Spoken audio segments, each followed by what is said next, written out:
Toujours à Yamoussoukro, l'Union nationale des sociétés coopératives agricoles, leader de Côte d'Ivoire, a investi son président et par la même occasion lancé ses activités. Conscient que la cacaoculture demeure une cause principale de la déforestation, cette rencontre était placée sous le thème « Quelle contribution des sociétés coopératives à la durabilité économique, environnementale et sociale du cacao en Côte d'Ivoire ».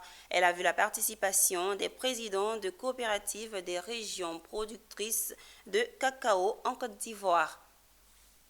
Ils étaient tous présents, les leaders de coopératives de la filière café-cacao de Côte d'Ivoire, à cette cérémonie d'investiture du tout nouveau président de l'Union nationale des sociétés coopératives agricoles leaders de Côte d'Ivoire. Une union qui milite pour la cohésion de ses membres et qui ambitionne fédérer l'ensemble des producteurs dans le souci d'améliorer leurs conditions de vie. Aujourd'hui, c'est d'abord mettre tout le monde ensemble, car pour être fort, il faut se mettre ensemble.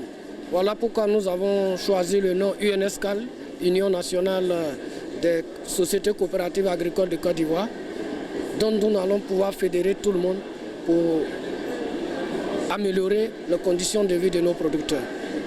Quelle contribution des sociétés coopératives à la durabilité économique est le thème qui a réuni ces différents acteurs. Le nouveau président investi se dit prêt à accompagner le gouvernement dans sa politique ambitieuse de rendre la dignité aux producteurs. Aujourd'hui, quand tu dis un producteur, c'est celui-là qui est en brousse, c'est celui-là qui peut planter l'arbre. Et si on se met ensemble, nous allons aujourd'hui nous occuper de l'environnement. L'environnement, c'est quoi? En brousse, par exemple, aujourd'hui, beaucoup d'arbres ont été détruits, qui fait que le changement climatique a détruit beaucoup de choses, changement de pluie et autres. Et aujourd'hui, nous allons nous mettre ensemble pour pouvoir résoudre ce problème en plantant les arbres dans les plantations, en nettoyant les eaux, en utilisant moins les pesticides. Présent à cette cérémonie, le directeur général du Conseil du café-cacao, Yves Brahim Makouné, a appelé l'ensemble des coopératives à l'union pour une filière gagnante.